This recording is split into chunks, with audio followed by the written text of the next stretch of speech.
So I always wondered, like whenever I saw you, because you're always at the show, smiling, being very happy, like I can see you love your job, but I never understood your story.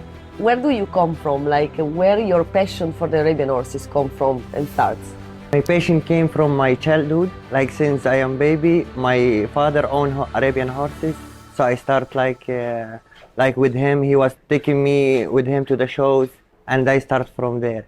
So your father had Arabian horses? Yes, yes. And did you have one favorite horse? For sure. And then the first show horse I showed, was mine. Oh wow, tell me about the story. I start with my horses, like I was watching how the handlers are doing, like in the shows. I was not like following the results, or I just following like what the handlers are doing in the ring. So I was watching, and then I go to my farm, practice on my horses. And like this, I start like step by step, and then I start to ask like the handler questions, like how it goes, like what I should do, how I can improve, and if like difficult moments, like how to teach the filly or the colts. And then like this, they're answering me, and then they came to help also. I enter my filly to one show, and then I went with her, like was full of stress because it's my filly and the first show for me, and I never did before. I was only watching. And thank God I won the class. That's amazing. And in the championship, I was too stressed. I couldn't show her, so another handler showed her. She was the reserve champion. That's amazing. Yeah. And since that time, like I get the injection, like I couldn't go out from the Arabian horses. It's like give me like the power to continue and to dream more. I want to do more. How do you think the Arabian horses impacted in your life? It's super nice. Like I always get excited to do more, to learn more. That's why I came to Europe. In my country, it's a bit, let's say, tied, or you cannot learn more, or you cannot reach good level there. And then I flew to Europe to learn, for sure, also to improve my language, because I didn't speak English before. And also to learn more, like how the guys doing, like what they do more and us, like in the big shows, for example, because to do only small shows, it's a big difference. When you reach like a high level, it's a totally different story. It's a totally different story. You arrived in Europe and you didn't speak English? No. Wow. No. I have like 2 words, hello, bye, and hi. That's it. But it comes like I always try, going home, like writing and translation, like, and also the guys there help me a lot, like to be not shy to speak or. And your family breed horses? Yes. But my father, it's like his plan to just like for hobby riding, like enjoy, not shows and competition and this.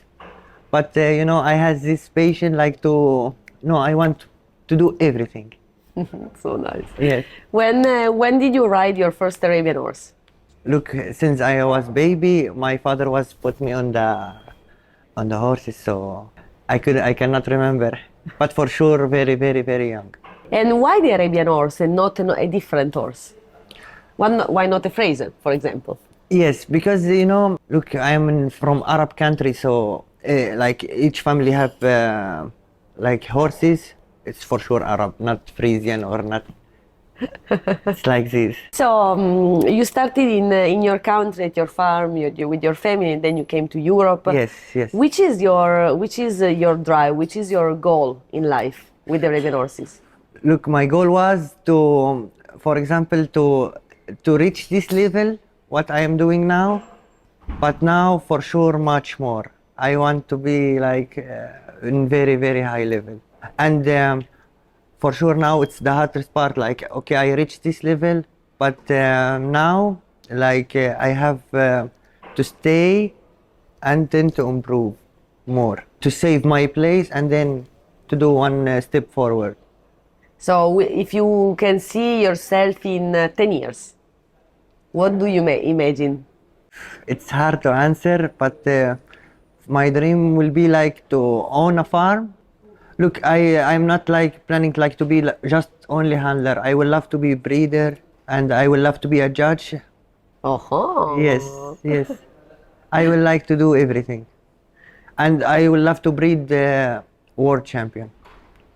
That's a very big dream. Yes, yes, yes. It's a big dream, but I would like to do. Not only handler and that's it. Yeah. Yeah. What is the thing that you love most about doing with the Arabian horses? I love in our job, it's like no routine. For example, you have a group of horses and each horses have different character. So it's you have to work different way. Some horses they are a bit, you have to be calm. Some horses they are calm, you have to be a little bit hot with them. Each horse has his way, you know, and it's like no routine. And this, I love it. And when you go to the shows, it's like every show is different than the other. It's like always competition, always like you get excited to do more, or you have to be like patient for it, you know, like it's super nice. I totally understand. Yeah. Tell me, is there a person that influenced your career and your life as a person? Yes, yes, for sure. Who? I can mention the name. Of course. Obi. Tell me why. I will tell you why. Because he's the person, he put me in this position. Like I reached this level because of him. He's the one was supporting me.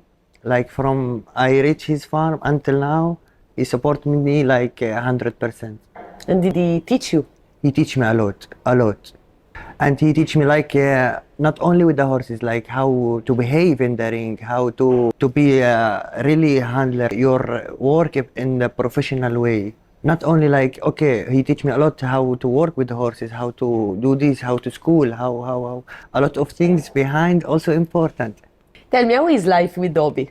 Now we are very close to each other and we are very close friends now. And I have amazing life with him, always funny. Like we do funny things and joke and work hard and okay, sometimes I do mistake. He tell me, look, Oday, it's wrong, do this. And the same, the opposite, like if he did something I don't like or I see it's like if he do the opposites will be better, I will tell him straight away and he accept that. And then when he offered me a job here in UAE, was 𝘍𝘰𝘭𝘆. So I took it this as a job and then I arrive here, I meet the boss, Dr. Ghanem and the sons, and they are amazing people. Also they trust me a lot and also I trust them like and they support me. They start to give me horses to show, nice horses like to win, and it's for sure I appreciate that a lot, a lot. Tell me about the sacrifices that this life brings, because of course the Arabian horses gives you a lot, but they also ask a lot, like every animals. But especially I think the Arabian horse because they are very sensitive. So is there some time that you struggle, some time that you have difficulties to go over? Like with Arabians, it's always like you have, you know, it's like up and down. Like you stuck with some horses, they are really difficult, but you want to find a way how to fix this problem in the good way and smooth. But it's a bit complicated, but you have to be really patient for it. You cannot be angry so fast. You cannot like go into it too fast. You have to be, okay, doesn't work today, I will try tomorrow. Doesn't work tomorrow, I will try after tomorrow. And tell me, is there one horse that you recall that was very, very important for your life? Very important for life. My first filly, I showed her in when I was young, my first horse. Because she born in my hand, yes. And then the first horse I show in my life, and she give me like the first step in this job, let's say. And for sure she. Tell me about her. What's her name, her pedigree? The pedigree, it's like half Egyptian. The father is 𝘐𝘕𝘆 and the mother by true color. Wow, beautiful pedigree. Yeah. And you still own her? Yes, Oh. I still have her. And that's amazing. Yes. And you're breeding her? I don't have now a lot of time to spend time with my horses, because I am traveling a lot. Not I don't go home a lot, so for sure less. But my family take care of her and my horses there. If you would look back, before I ask you if you see yourself in 10 years, now I ask you, if you would have the possibility to look back at you like 10 years ago, of a very, and talk to a very small Oday, what would you tell to this kid? Do what makes you happy. Nice. Really. So if you will go back, you will do the same choice, like you will? For sure. For sure, because we have like business family. So I work with my father like far away from the Arabian horse. So I start working with him like completely different job. And then every day like we have this farm. So I every day go to my horses, taking care, riding this. But I always like, okay, I want only horses, you know. It's like my feeling, no, I don't want money, I don't want nothing. I want to spend time with horses. So here only horses. I going like to study to horses. So that's why like what make you happy, you can really like put all the power for it, you know, to improve. And it was hobby, but now it's a job, you know. It's like both together, it's amazing. It is. It is. So if you could tell someone that is not into the horses, like one reason to join us, what this would be? Look, I don't think like no one in the world he hate horses.